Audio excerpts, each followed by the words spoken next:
வணக்கம். நான் சத்யவர்ஷா. இந்திய அரசியல் அமைப்பு ஆலோசகராக பணியாற்றி வருகின்றேன். நேற்று முடிந்த தேர்தல், சட்டமன்ற தேர்தலுக்குரிய வாக்களிப்பு மக்களிடத்திலிருந்து ஒரு மிகப்பெரிய பங்களிப்பு கொடுத்திருக்கின்றார்கள்.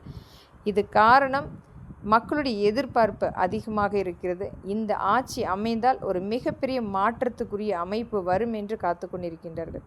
ஆனால் அதுவே இந்த ஊடகங்கள் நண்பர்கள் நேற்றிலிருந்து முழுமையாக ஒரு நடிகரை பற்றி விமர்சையாக பேசி கொண்டிருக்கின்றார்கள். ஆனால் அதே சமயத்தில் அந்த அனைத்து கட்சிகளுடைய தேர்தல் அறிக்கையை பற்றி முழுமையாக விமர்சிக்கப்பட வேண்டும். அதனால் என்ன மக்களுக்கு ஒரு மிகப்பெரிய தாக்கத்தை ஏற்படுத்தியது, எதற்காக இந்த ஓட்டின் சதவீதம் மிகப்பெரிய அளவில் அதிகரித்திருக்கிறது, இது அனைத்துமே கருத்தில் கொண்டு ஒவ்வொரு கட்சியாக ஒவ்வொரு தலைவர்கள் அவர்களுடைய கடந்த கால அனுபவம் மற்றும் அவர்கள் கொண்டு வந்த திட்டங்கள், மக்களுக்குரிய எவ்வளவு பங்களிப்பு கொடுத்திருக்கின்றார்கள், அனைத்துமே முழுமையாக பேசப்பட வேண்டும். ஒரு நடிகர், முகம் தெரிந்த நடிகர் என்ற ஒரே காரணத்துக்காக நம்மளுடைய தமிழ்நாட்டினுடைய முழுமையான பொறுப்பை கொடுப்பது நம் ஜனநாயகத்துக்குரிய ஒரு எதிர்ப்பான ஒரு விஷயம்.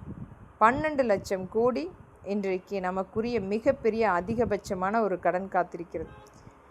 ஒரு நடிகர் 10வது கூட முடிக்காத ஒரு நபருக்கு முதலமைச்சராக கொடுத்து, அதிலும் அனைத்து துறையிலுமே அந்த மாற்றத்தை கொண்டு வர முடியும் என்று மக்களிடத்தில் உங்களாகிய எத்தனையோ நபர்கள் இது மாதிரியான பொய் பிரச்சாரத்தை கொண்டு போய் மக்களிடத்தில் சேர்க்கும் பொழுது ஒரு அவநம்பிக்கையை ஒரு 5 ஆண்டும் கழித்து அதற்குரிய ஒரு மிகப்பெரிய ஒரு கடன் சுமை காத்திருக்கிறது.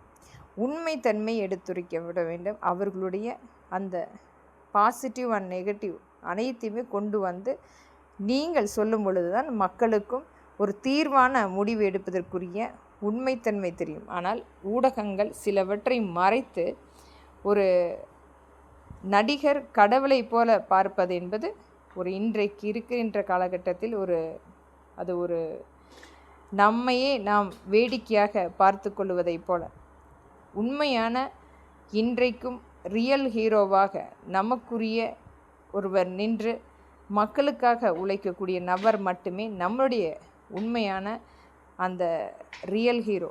ஆனால் இன்றைக்கு இவர்கள் வெறும் வேடம் தெரிந்து பல வேடங்கள் நடித்த இவர்களுக்கு இந்த முதலமைச்சர் பதவியும் கூட அவர்கள் எதிர்பார்க்கின்ற ஒரு வேடமாக மட்டுமே நாம் பார்க்கின்றோம். மக்களுக்குரிய தலைவர்கள் என்பது பல ஆண்டுகள், பல வருடங்கள் மக்களுக்காக உழைத்து சில மக்களுக்காக அவர்கள் சம்பாதித்ததை கொண்டு போய் செலவு பண்ணவும், அதை அனைத்துமே ஏற்றுக்கொண்டு மக்களும் நம்பி அந்த கட்சிக்கு வாக்களிப்பது என்பது ஒரு மிகப்பெரிய ஒரு மாற்றத்துக்குரிய நம்மளுடைய ஜனநாயக உரிமையாக பார்க்கலாம். ஆனால் தன்னுடைய ஒரு முதிர்ந்த காலத்தில் ஒரு மிகப்பெரிய அளவில் அவர்களே தன்னை ஒரு மிகப்பெரிய உச்சத்திலிருந்து விட்டு வருகிறோம் என்று சொல்லி தன்னையே புகழ்ந்து கொள்ளக்கூடிய ஒரு நபர் இன்றைக்கு மக்களுடைய நிர்வாகத்தன்மை என்பது அந்த கரூர் மாவட்டத்தில் நடந்த 41 பேர் உயிரிழந்திருக்கின்றார்கள்.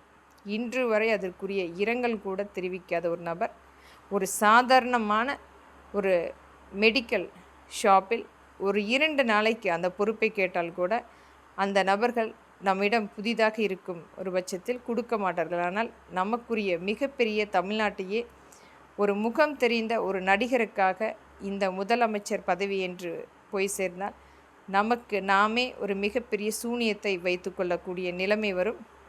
இனிமேல் ஊடக நண்பர்கள் தயவு செய்து உண்மைத்தன்மையை மட்டுமே எடுத்து மக்களிடத்தில் எடுத்துரையுங்கள். மக்கள் இன்றைக்கும் உங்களை நம்பிக்கொண்டிருக்கின்றார்கள்.